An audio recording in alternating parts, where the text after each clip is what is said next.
preparing. And yes, the very important yes to the question, yes, 3 to 4 months are enough for CA final group 1 examination.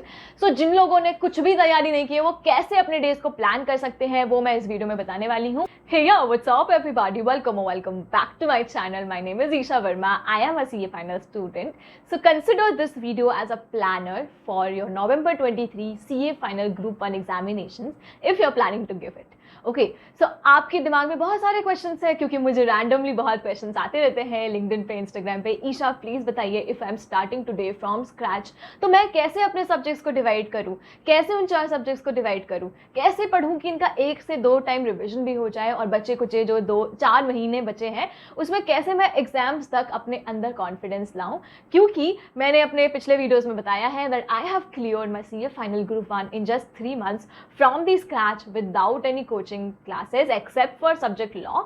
So maybe I could be a good guide to you in helping out how you can even crack CA final group 1 without coaching, without classes या without ज़्यादा इधर उधर भागे फिरे और एक ही attempt में विदाउट ज़्यादा सोचे. ठीक है, so let's get into the video and understand every little detail. पहली बात, मुझसे बहुत लोग पूछ रहे हैं कि नवंबर के बाद जो मई आएगा उसमें न्यू सिलेबस इंप्लीमेंट होने वाला है तो क्या करें, हम नवंबर की तैयारी करें भी या ना करें क्योंकि हमें सिर्फ एक ही अटेम्प्ट मिलेगा ओल्ड सिलेबस का. फिर पता नहीं क्या न्यू सिलेबस आ जाए, हम पढ़ पाए नहीं पढ़ पाए, कैसे होगा ये पढ़ना, अगर बेकार हो जाए तो क्या करेंगे. तो first thing first is hold on these thoughts. In thoughts को होल्ड करो एंड रिमेंबर, अगर ICI इतना टाइम लगा रहा है क्यों कोई न्यू सिलेबस को लाने के लिए, सो इसका मतलब ये नहीं है कि वो कुछ बुरा चाहेगा स्टूडेंट्स का. They might be some way out कि कैसे कोई ओल्ड से न्यू में पहुंचे और किसी ने एक ही अटेम्प्ट दिया है तो कैसे स्विच करे. ये सारे प्रोसीजर्स आ जाएंगे, लेकिन जब तक नहीं आते हैं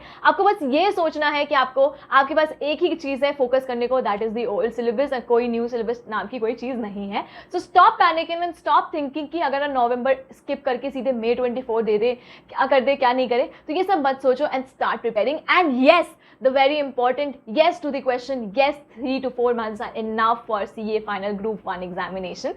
So जिन लोगों ने कुछ भी तैयारी नहीं की है वो कैसे अपने डेज को प्लान कर सकते हैं वो मैं इस वीडियो में बताने वाली हूँ. सारों सब्जेक्ट्स की थोड़ी कौन से बुक्स रेफर करना है सब कुछ मैं दोबारा से अच्छे से बताने वाली हूँ. सो एंड तक बने रहें और सब्सक्राइब करें मेरे चैनल को. मेरे टेलीग्राम चैनल को ज्वाइन कर सकते हैं if you want to connect with me and you can follow me on LinkedIn and Instagram as well. But subscribe किए हुए बिना मत जाना प्लीज प्लीज प्लीज प्लीज, इतना तो आप हेल्प कर सकते हो मेरी. So let's get into the video. Okay, FR की बात करें तो FR is a very lengthy subject. I will give you a brief like partition of the next 4 months. तो आपके पास जुलाई है, अगस्त है, सितंबर है, अक्टूबर है. 4 महीने को कैसे मैं पार्ट करके आपको बता रही हूँ कैसे कैसे पढ़ना है. बाकी आप इसमें थोड़े बहुत चेंजेस कर सकते हैं. ठीक है, तो FR की बात करें is a very lengthy subject. If you start with business combination, financial instrument and 1 with 5 revenue recognition, ये सारे टॉपिक्स जो है आपको करीब एग्जाम्स में 40 मार्क्स दे देंगे, लेकिन आपका करीब 65% टाइम खा लेंगे. ठीक है, पूरे FR का 65% टाइम ये खा लेंगे, अप्रॉक्सीमेटली बता रही हूँ. ठीक है, तो आपको क्या करना चाहिए FR के सिलेबस को कवर करने के लिए, जल्दी कवर करने के लिए, you should pick up small topics, small Ind ASes जो रिपीटेडली हर एग्जाम में आ ही जाता है एंड उसको कवर करने में आपको 1 दिन या 2 दिन लगेगा. ठीक है, तो जैसे आप स्टार्ट कर सकते हो एसेट बेस्ड वाले पे, जैसे आप स्टार्ट करते हो एम्प्लॉयज़ बेनिफिट, इंश्योरेंस वाले. These are very small Ind ASes जो आप 1 दिन में आराम से खत्म कर सकते हो एक इंडेस को. So if you are starting from 1 July, मैं रफली प्लान बना रही हूँ 1 जुलाई से. So if starting from 1 July, so 1 जुलाई से लेकर पूरा जुलाई एंड 15 अगस्त ये आपको देना है FR को for the first half of the day.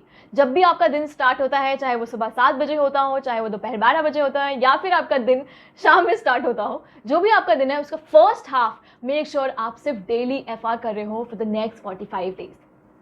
कुछ मत सोचना कि क्या आ रहा है, लगातार करते जाने, लेकिन करते जाना बिना रुके 45 डेज तक. एट 45th डे पे you will feel a difference and you will be able to cover at least 55%, 55, 50, 60% तक आपका सिलेबस कवर हो जाएगा एग्जाम्स में, जो आपको 40-50 मार्क्स दिलाने के लिए काफ़ी है. ठीक है, so make sure for the next 45 days you are continuously doing every day FR for the first half of the day. ठीक है। अब आप बोलोगे कि आपने क्यों छोटे एनडीएसएस स्टार्ट कराए जबकि उनका वेटेज नहीं है, लेकिन अंडरस्टैंड करना इस बात को, छोटे एनडीएसएस मिलाकर आपको 60 मार्क्स आ जाते हैं, क्योंकि बड़े एनडीएस करीब करीब 40-45 मार्क्स का ही आता है, ठीक है। तो छोटे एनडीएसएस पे आप फोकस करोगे तो आप आराम से 60 मार्क्स को फोकस कर पाओगे। एंड प्लस सेकेंड थिंग, आप अगर छोटे छोटे पोर्शंस कवर करते जाओगे तो आपको उस सब्जेक्ट में इंटरेस्ट भी आता रहेगा। अगर आप बड़े चैप्टर को उठा लोगे, बिल्कुल न्यू सिरे पे आप हो बैठे, अगर आप बड़े सब्जेक्ट को उठा लोगे, बड़े टॉपिक उठा लोगे, तो आप उस सब्जेक्ट से ही इंटरेस्ट खो बैठोगे। And this is the planner for FR for the next 45 days. आप 1 जुलाई से 15 अगस्त तक डेली करेंगे FR for the first half of the day. Second half में आपको पूरा हाफ नहीं देना है, आपको सिर्फ 2 घंटे देने हैं। हाँ, मैं ये नहीं कहूँगी आप पहले दिन से ही 12 घंटे पढ़ना शुरू कर दो, जो कि पॉसिबल नहीं है। तो पहले दिन से ही आप 12 घंटे का मैं प्लानिंग भी नहीं बना रही हूँ। तो आप जब अभी शुरू करोगे 1 जुलाई से पढ़ना अप्रॉक्सीमेटली, तो आप डेली 2 घंटा लॉ को देना या फिर एसएफएम को देना। ऑडिट अभी मत उठाना, पिक अप लॉ और SFM. I will suggest that you pick up law because आप एक प्रैक्टिकल कर रहे हो तो साथ में एक थियोरी उठा लो। Now do law 2 hours every day and again start with small chapters like chapter number 9, 10, 11, 12 and then you can move on to 4, 5, 6, 7 and then या तो 1, 2, 3 पे चले जाओ या अपने इकोनॉमिक क्लास पे चले जाओ, आर्बिट्रेशन, ये जो इजी चैप्टर्स हैं, ठीक है। So this is how you can plan law for the second half of the day for 2 hours. और बाकी जो बचा हुआ टाइम है उसको खुला ही, don't try to fill it in the beginning, क्योंकि अगर अभी आपने अपने आप को प्रेशराइज कर दोगे तो बहुत मुश्किल होगा, आपको मोटिवेशन में भी प्रॉब्लम आएगी। But you keep your spaces open, वहाँ पे आप कुछ और कर लो, थोड़ा घर का काम कर लो या कुछ भी इधर उधर कर लो, घूम आओ पार्क से 1-2 राउंड, लेकिन do not try to pressurize yourself in the beginning of your preparations. Secondly, अगर आपने ऑलरेडी कोचिंग क्लासेस कंप्लीट कर लिया है तो बहुत ही अच्छी बात है, बट ये वीडियो स्पेशली उनको हेल्प करेगा जिन्होंने कुछ भी नहीं किया है। एंड आपको कैसे पढ़ना है, I have studied particularly from the study material ICI का। आप कहोगे कि पिछले एग्जाम में 23 में कुछ भी आईसीआई से नहीं आया, मटेरियल से नहीं आया, बहुत टफ था, तो ये तो अच्छी बात है ना, क्योंकि ऐसा ही होता है आईसीआई के एग्जाम्स में। अगर एक अटेम्प्ट मुश्किल आता है तो most probably the next attempt will be average or on the easier side, लेकिन फिर भी हम डिफिकल्ट पेपर्स की तैयारी ज़रूर करेंगे। तो मैंने कैसे किया था, आई कंप्लीटेड एवरीथिंग फ्रॉम, मतलब एक एक लाइन अपने आईसीआई मटेरियल का खत्म किया था एफआर का, and then I did all the RTPs MTPs पिछले 2-4 अटेम्प्ट्स के, एंड उसके बाद भी मैंने क्या किया था, क्वेश्चन पेपर्स भी सॉल्व करे थे, and this is how I had a good hold on FR. लेकिन ये आप तभी कर पाओगे जब आप छोटे छोटे टॉपिक्स उठाओ। अब इंडियस 2 उठाया, कितना 2 घंटे में तो आपका पूरा इंडियस 2 खत्म ही हो जाएगा, 2 से 3 घंटे में, ठीक है। चलो 4 घंटे ले लो, उसके बाद आप हाफ डे आपको बोला ना एफआर करने को, फिर 2 घंटे में आप उसके क्वेश्चन प्रैक्टिस कर लो, वो इंडियस पूरा एक ही दिन में खत्म है। समझ रहे हो मेरी बात को? लेकिन अगर आप ये स्ट्रैटेजी ही किसी को समझ नहीं आती, सब बड़े चैप्टर्स उठाते हैं, आप छोटे उठा के देखो, बहुत फायदा होगा। And this is how you can complete your FR in the rest 45 days. ये पूरा प्लानर है, और साथ में क्या करेंगे, 2-2 घंटे लॉ करेंगे। 2 घंटे से ज़्यादा लॉ मत करना, आपके दिमाग में नहीं घुसेगा। ये जो चैप्टर्स का सीक्वेंस बताया 9, 10, 11, 12, 13 and then 4, 5, 6, 7, 1, 2, 3 and then you can move on to economic laws. ये जो सीक्वेंस है ये भी आईसीआई मटेरियल का ही सीक्वेंस है। तो अगेन लॉ में आपको 2 घंटे से ज़्यादा नहीं देना है, 2-2 घंटे डेली देना है। और ये छोटे चैप्टर्स उठाओगे तो ये तो एक दिन में एक दिन में होते जाएंगे। बड़े चैप्टर्स में आपको 3 से 4 दिन लग जाएंगे। But anyways after 45 days I am sure कि आप लॉ का 60 या 70 या 80% तक सिलेबस आराम से कवर कर सकते हैं। सो फ्रॉम 1 जुलाई टू 15 अगस्त आपको daily half day FR and 2 घंटे लॉ करना है। बीच का टाइम गैप छोड़ देना है, धीरे धीरे अपने कैपेसिटी को बढ़ाना है, धीरे धीरे अपने पढ़ने की कैपेसिटी को इंक्रीज करना है, ठीक है। And yes it is possible, it is 100% possible. यार मैंने किया और मुझे से बहुत लोगों ने किया है, 3 महीने में 4 महीने में, आप भी कर लोगे आराम से, ठीक है। बस आपको दिमाग में ये नहीं लाना कि मुझसे नहीं हो रहा है, या बहुत प्रेशराइज नहीं करना है। That will give you another level का स्ट्रेस, जो मैं कर चुकी हूँ अपने आप को। So I don't want you all to do this, please, I don't want you all to do this, ठीक है। Let's come back to FR हो गया, लॉ हो गया। अब जब आपका 15 जुलाई, आप 2-4 दिन और बफर ले लो, 18 जुलाई 20 जुलाई तक ले लो, उसके बाद फिर आप उठाओगे एसएफएम, और एसएफएम और ऑडिट के साथ भी सेम करना है। एसएफएम हाफ डे करना है, ऑडिट को सिर्फ 1.5 आवर्स करना है, ठीक है। ऑडिट हाफ डे कर, उल्टा बोल दिया, एसएफएम हाफ डे करना है, ऑडिट को सिर्फ 1.5 आवर्स करना है। 1.5 आवर्स से ज़्यादा आप ऑडिट मत करना। SFM में भी ऑल्सो पिकअप दोज टॉपिक्स जो छोटे हैं बट हमेशा एग्जाम्स में आ ही जाते हैं। वो वाला चैप्टर से स्टार्ट मत करना फॉरेक्स से, जिसमें आपको बहुत लंबे चैप्टर्स हैं, टेक्निकल चैप्टर्स हैं, पोर्टफोलियो है बहुत बड़ा चैप्टर, लेकिन आप छोटे छोटे म्यूचुअल फंड से स्टार्ट कर सकते हो, आप स्टार्ट कर सकते हो मर्जर एंड एक्विजिशन से, आप स्टार्ट करते हो इंटरनेशनल फाइनेंशियल मैनेजमेंट से। दीज आर दोज चैप्टर्स जो हर एग्जाम में आता है एंड इसके क्वेश्चंस भी बहुत ज़्यादा नहीं है, लिमिटेड है, यू कैन ईजिली कवर आप। हाफ डे आपको सिर्फ क्या करना है, SFM करना है, हाफ डे करना है फॉर द नेक्स्ट 45 डेज, 15 या 20 अगस्त से लेकर सितंबर पूरा आप सिर्फ SFM हाफ डे करेंगे।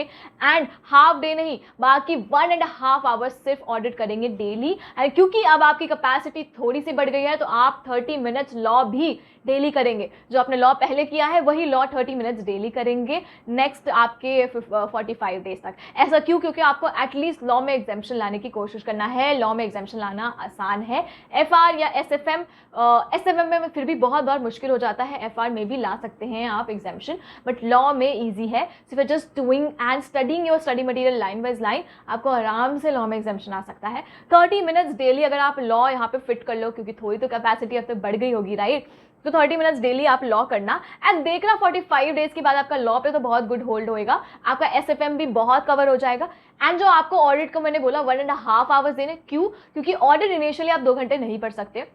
1.5 आवर्स में आप स्टार्ट करेंगे सबसे पहले प्रोफेशनल एथिक्स में। ऑडिट में स्ट्रैटेजी उल्टी लगानी है, याद रखना है, ऑडिट में स्ट्रैटेजी उल्टी लगानी है। यहाँ हम बड़े चैप्टर्स पहले करेंगे, पहले प्रोफेशनल एथिक्स करेंगे, फिर हम क्या करेंगे वो सारे अपने एसेस करेंगे, उसके बाद हम स्मॉलर चैप्टर्स पे आएंगे। तो ऑडिट में आप 1.5 आवर्स डेली देंगे, आपके 10 दिन में आपका प्रोफेशनल एथिक्स हो जाएगा। बचे हुए 10 से अब 15 दिन में आपका क्या होगा, अगला 15 दिन में आपका वो एसेज होएगा। तो आपका 10 और 15 25 दिन खत्म हो गए। उसके बाद बचे हुए दिन में आप छोटे छोटे chapters, chapter number 3 changing environment और ऐसे करके हैं, जिनकी वीडियोस मैंने अपलोड भी करी है, ठीक है? तो वो वीडियोस देख लेना। वो एक वीडियो में आपको पूरा चैप्टर खत्म है, 45 मिनट्स की वीडियो, पूरा चैप्टर एक एक लाइन खत्म है, उसके बाहर से कुछ नहीं आएगा। तो वो चैप्टर्स करना बचे हुए 4-5 दिन जो भी 45 डेज के बचते हैं। एंड क्यों बोला ऑडिट को ऐसे करना? क्योंकि आपका जो PE है उसको आपको डिटेल से करोगे प्रोफेशनल एथिक्स को, तभी 15 मार्क पक्का है। सिमिलरली अगर आप वो जो है एसेज है उसको आप प्रोनाउंसमेंट वाली बुक से करना, डिटेल में करना, डेली करना, 1.5 डेज, चाहे 10 दिन दे देना, 15 दिन दे देना, पर इनको अच्छे से कर लेना। तो यहाँ भी आपको 15 से 20 मार्क्स सिक्योर हो जाएगा।